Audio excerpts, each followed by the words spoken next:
Beach Ball Galaxy taught me that bad swimming controls were a thing of the past.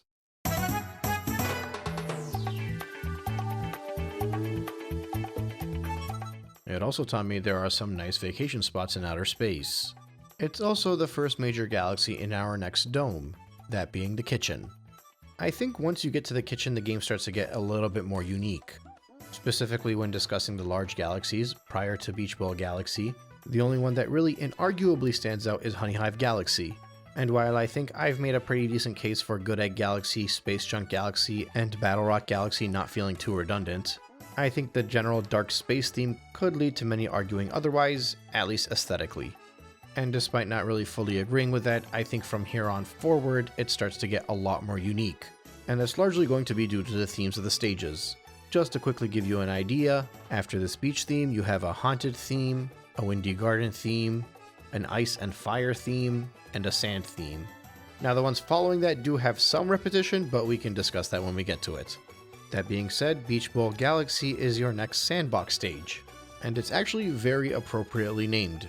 This is literally a beach bowl, and this kind of makes me laugh. I alluded to this in a previous segment, but I remember all of the complaints about Mario 64 feeling like all of the stages just take place in space.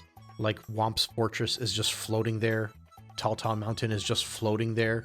Beach Ball Galaxy is quite frankly no different. But when your game takes place in outer space, you can throw a beach in a bowl and nobody will bat an eye. For all intents and purposes, this galaxy describes exactly what it is. And similar to Honey Hive Galaxy, I feel right at home here. This is your typical sandbox. Or sand bowl, I guess. Now, I do think this stage is a little bit smaller, but despite that, I think they maximized pretty much all that you can do with the area. Let's jump into the first mission of Sunken Treasure. Now, this is pretty easy enough because the camera pans over and shows you a broken launch star piece. So obviously, you gotta jump down into the water and collect them.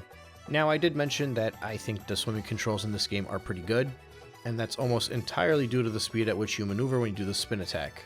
The controls do still have their frustrating moments, and that's mostly when you're trying to make that slight adjustment to get something that's just right behind you, but I'd say for the most part they pass. And the reason I say that is simply because they are no longer frustrating. Back in Mario 64, many people, not just myself, found Jolly Roger Bay to be extremely frustrating. And if not Jolly Roger Bay, then at least Dire Dire Docks. Obviously, it's because of all the time you spend swimming. The mid to late 90s were not a good time for platformers that involved swimming levels. In Mario Sunshine, they found a way to really limit the underwater traversal with swimming. So despite the game taking place on Delfino Isle, they managed to avoid it altogether. And I'd say the game is better off for it. But now that they made the controls a lot more bearable, it makes these water levels a lot more enjoyable. So much so that Mr. Gringle here does not scare me in the slightest. And that's because I can just swoosh away. Anyway, once you rebuild the launch star, it shoots you up to the platforms above the beach. I don't know what this area would technically be considered. Maybe the peak overlooking the beach, where the waterfall comes out from? I don't know, but what I do know is when you grab the giant golden coin, a trail of music notes will be available for you to collect. Run through them and avoid all the piranha plants, and your only real reward is a 1-up, so you don't even need to do that. But it does take you to this blue switch, and when you hit that, a temporary bridge appears. The funny thing is you can get by this section with a triple jump, so you don't even really need the bridge. But of course, that's only something that you learn with experience. Once you hit the next switch, a simple wall jump upwards will take you to the star, and you'll be able to move on to the second mission, passing the swim test. So there's this big old penguin over here that is technically a coach of some sort. I guess he's trying to train some penguins to be the best swimmers around. He'll pop up at a few points throughout the game, and when you speak to him, he'll ask you if you want to take the swim test. The test here is that you need to grab the golden shell and bring it to him. The shell should be easy enough to find. There's a single penguin swimming ahead of a bunch of other ones, and he's holding a glowing object. That object is the golden shell. All you really have to do is go up to him, do a quick spin attack, and the shell is yours. I'll admit a couple things here. First, I didn't notice the golden shell was in the penguin's hand, so I swam around a bit looking for it. Maybe I'm in the wrong here, but I enjoyed the star more because I had to actually go on a little bit of a search. The second thing is, because I was so used to boosting while I was swimming, I kept firing the shell away. So basically, while this one is pretty simple, it did take me a little bit longer than it should have. But once you take the golden shell back to the coach, he'll give you your golden medal. After that, the next mission is the secret of the undersea cavern. This is easily one of my favorite objectives in the game. The objective hints you towards this weird looking wall, And obviously there's a shell right in front of it, so it's not that hard to figure it out, but you're meant to use the shell to crack the wall open. Beyond the new hole that you've made, there's a little pathway that leads up to a launch star eventually. That launch star will bring you to this focused platforming challenge. I think this whole segment is a lot of fun. I imagine most people will lose a couple of lives while they figure it out, and realistically at some point you'll decide that you probably should take it a little bit slower. It's not even that absurdly difficult, but it is a much more focused linear challenge and something that you haven't experienced much in this game. I also really like the narrow platforms, the thwomps, and especially the tox boxes. Seriously, look at the glow up they've gotten. But yeah, I think I just like the fact that they fit in a pure platforming segment. I only wish it was slightly more difficult. Slightly faster, slightly more frantic, and maybe with a green tint over everything just to make it a little bit more dramatic. Oh, look at that, that's the next comet star. Fast foes on the Cyclone Stone. This is a lot more fun. The increase of speed in the tox boxes and the thwomps makes this a lot more enjoyable. And obviously, by enjoyable, I mean you'll get crushed a few times. Now, this will by no means destroy you as much as the secret area challenges did in Mario Sunshine, but at this point, I just want to feel a fraction of anything that I felt in Delfino Plaza. Dang, I don't know what that game did to me, but I became a glutton for punishment. I'm not even sure if this objective is as hard as I'm making it out to be. It's entirely possible the reason I lost a handful of lives was because I kept trying to go a lot quicker than I should have. But what can I say, they even have the classic Mario Brothers tune playing in the background, so you bet I'm gonna try to fly through this one. I got plenty of lives to spare. Real talk, this is unironically one of my favorite objectives in the game. I must have lost like 7 or 8 lives here, and I actually did it twice just for fun. But yeah, with the speed up, you actually have to pay attention to how the foes move, and you do have to take it a little bit slower, but not too slow, lest you get crushed. I also like that that comet showed up immediately after I finished the original version of that objective. I don't know when exactly comets appear, but I've noticed quite a few times where I finish an objective and immediately after that, the comet for that same objective comes up. I'm guessing it's because I have the minimum number of stars needed as well as completing that original objective, and that's how they're unlocked. But I don't know. Let's move on. Now, I enjoyed the previous star because of the platforming challenge, but this next star is actually one of the most obscure scavenger hunt stars of the game. I don't even know if it's all that obscure or if I just made a meal out of it, but off the top of my head, I'm not sure if I can think of another star where I had to search this much. We'll see as the game goes on, but I'm pretty sure this is the only one that I actually had to go on a proper hunt for. It's truly a hidden star.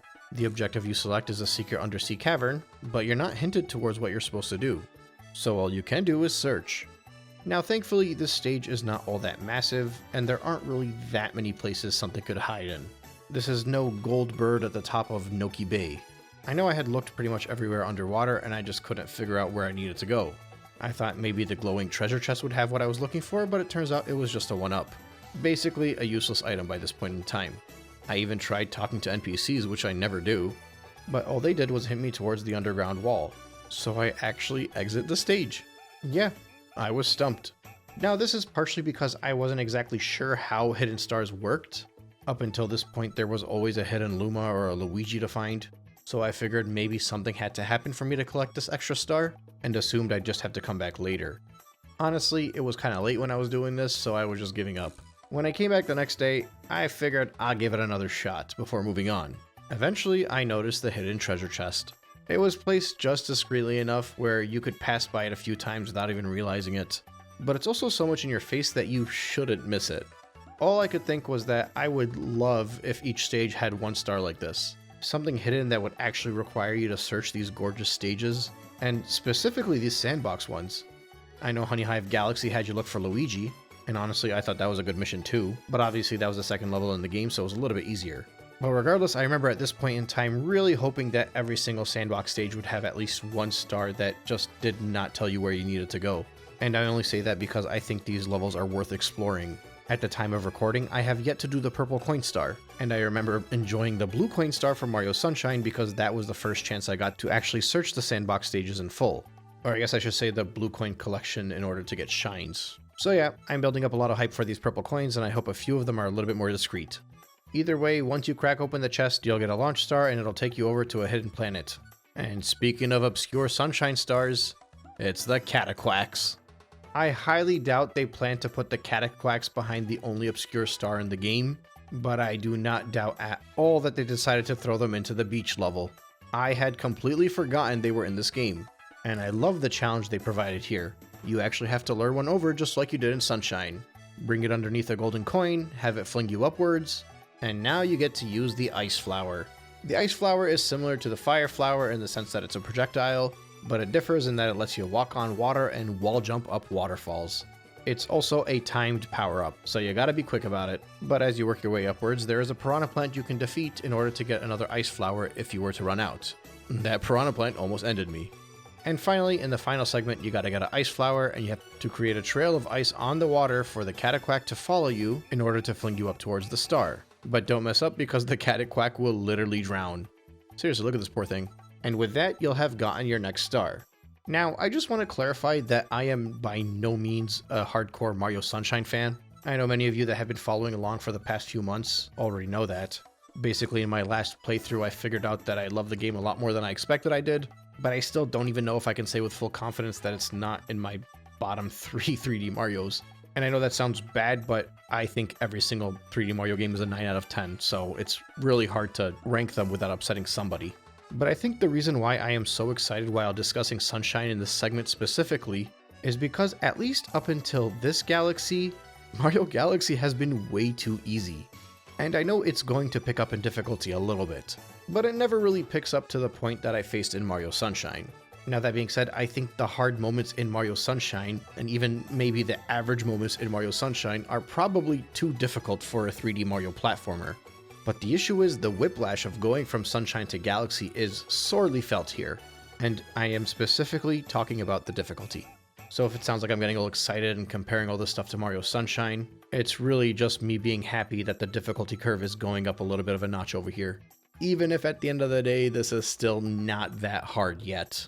But at least it's a little bit more challenging than what came before. In any case, we will come back to Beach Bowl Galaxy for the purple coins, but for now, I'm excited to take on the Haunted Ghostly Galaxy.